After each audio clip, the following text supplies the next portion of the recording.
Enjoy a weekend at Vedam, the paradise of peace. A home away from home.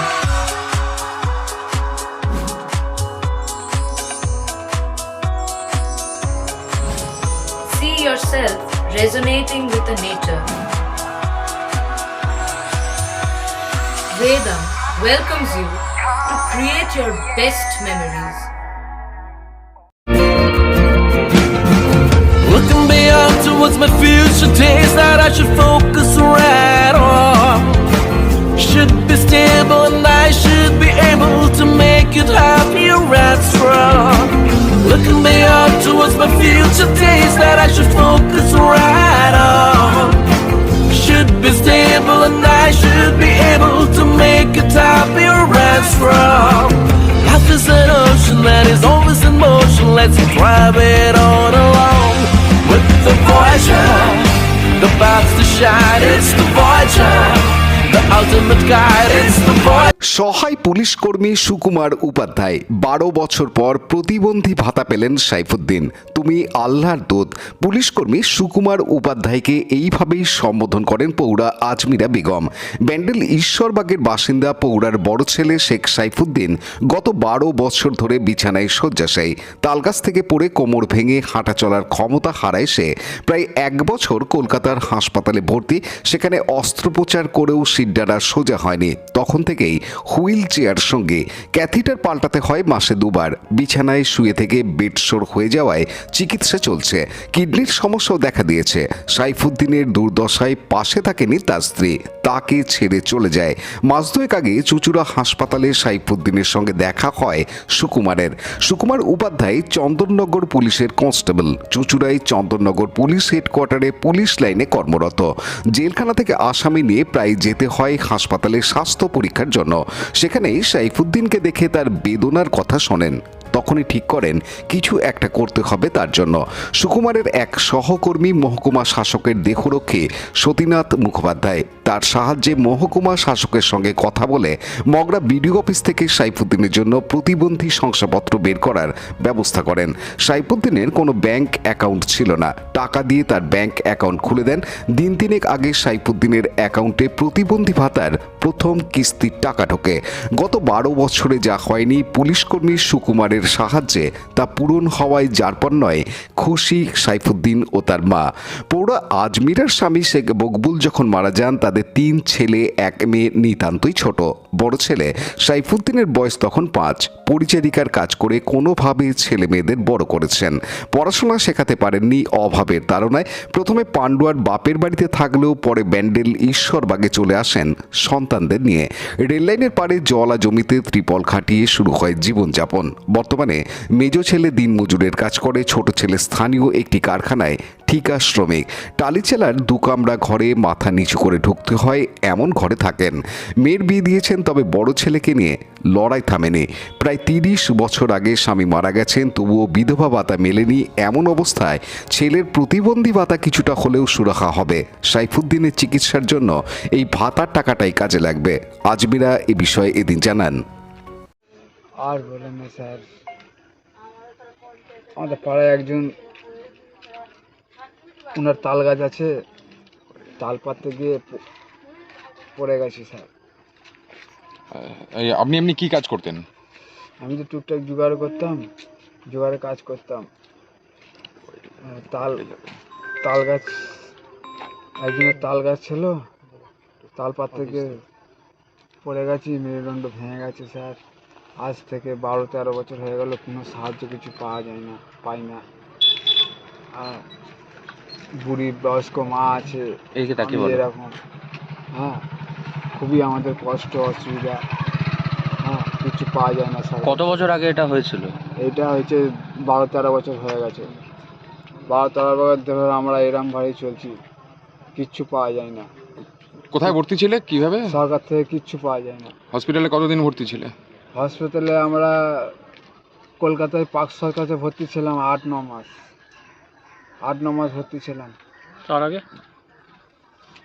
তার আগে তো চুঁচুড়াই ভর্তি হলাম। চুঁচুড়াই বললে হবে না, কলকাতা নিয়ে যাও। তারপরে ওখানে ৮-৯ মাস চিকিৎসা করে তারপরে বাড়ির লোক ঘরে নিয়ে এলো। কোথায় কোথায় লেগেছিল, কোথায় কোথায় ইয়ে হয়েছিল? কোমরে শিরদাঁড়া ফ্র্যাকচার, তারপরে ঠিক মতন বেশি খাওয়া দাওয়া করলে হজম শক্তি নেই, হজম হয় না, জানা হতে কষ্ট হয়। হ্যাঁ, পার ডে 10-12 দিনে 1000-1200 টাকা ওষুধ লাগে। এসব সব আমরা চিনতে আমার লোকের বাড়ি কাজ করে এনে আমাকে এরকম চালায়। হ্যাঁ,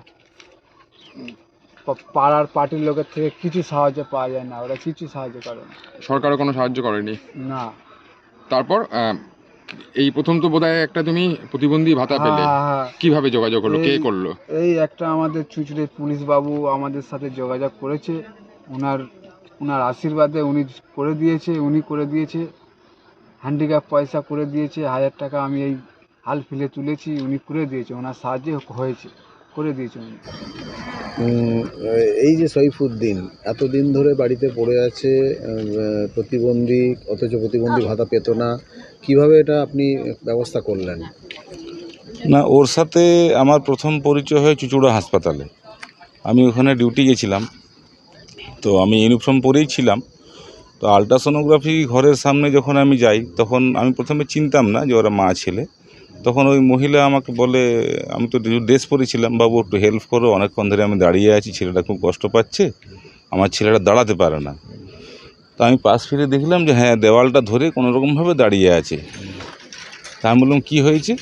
না, গাছ থেকে পড়ে গেছিলো আজ থেকে 12 বছর আগে, ওর মেরুদণ্ডটা ভেঙে গেছে, ও দাঁড়াতে পারে না। তো 12 বছরের মধ্যে প্রায় অর্ধেক সময় ওকে হাসপাতালেই কাটাতে হয়েছে, এবং এখনও 15 দিন অন্তর অন্তর ওকে হাসপাতালে যেতে হয়। 15 দিন বাড়ি, 15 দিন হাসপাতাল। তো কিছুক্ষণ আমি ওর সাথে কথাবার্তা বলার পরে আমি রাত্রেবেলা ডিউটি শেষ করে রাত্রে আবার চুচুড়া হসপিটালে গেছি। তখন ও ওখানে ভর্তি অবস্থাতেই রয়েছে। ওয়ার্ডে প্রথমে ঢুকে প্রথমে চিনতে পারছিলাম না ওকে আমি এক চান্সে, কেন যেহেতু 2 মিনিট দেখেছিলাম। তো ওই নিজেই আমাকে ডাকছে, স্যার আমাকে খুঁজছেন? আমি বললাম যে হ্যাঁ, তোমাকেই খুঁজছি।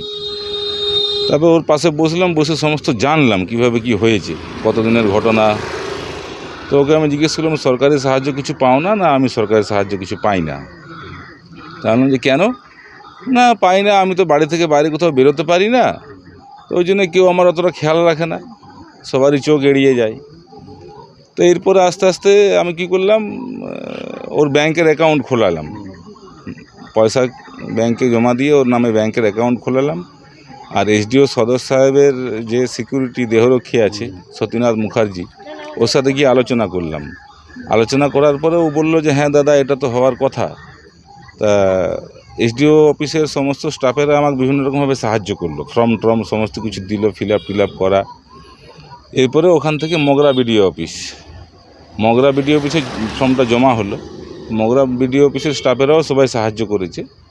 তাতে করে এই মাস থেকে ওর প্রতিবন্ধী ভাতাটা চালু হয়ে গেছে। ও খুব খুশি, কিছু ওষুধের পয়সা বের হলো, আর আমিও খুব খুশি যে কিছু তো করতে পারলাম ওর জন্যে। পানু পালের রিপোর্ট, হুগলি টিভি।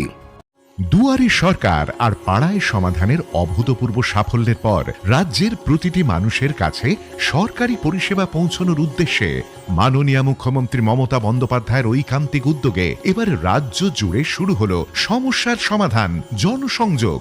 চলবে 20 জানুয়ারি 2024 থেকে 12 ফেব্রুয়ারি 2024 পর্যন্ত। থাকছে 20টি সরকারি পরিষেবা ও স্থানীয় মানুষের অন্যান্য সমস্যার সমাধান। শিবিরে সকল পরিষেবার ফর্ম বিনামূল্যে পাওয়া যাবে। পরিষেবার জন্য নিজেরা ক্যাম্পে আসুন। আপনার সমস্যার সমাধানের জন্য আপনার নিকটতম বাংলা সহায়তা কেন্দ্রে সত্বর যোগাযোগ করুন। বিশদে জানতে ফোন করুন 03322140152 অথবা 180034501117 নম্বরে।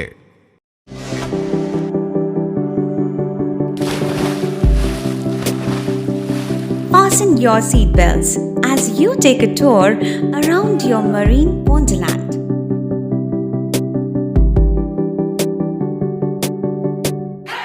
Spend a day at Aqua Marina and enjoy an array of water slides that give you butterflies in your tummy.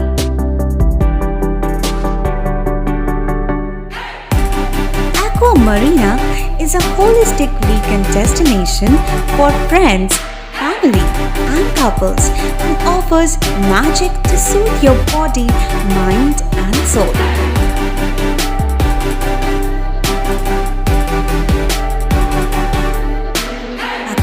Marina, your customized magician. Welcome aboard and see the magic unfold. Like share subscribe করুন Hooghly TV. খবর এখন বুক পকেটে।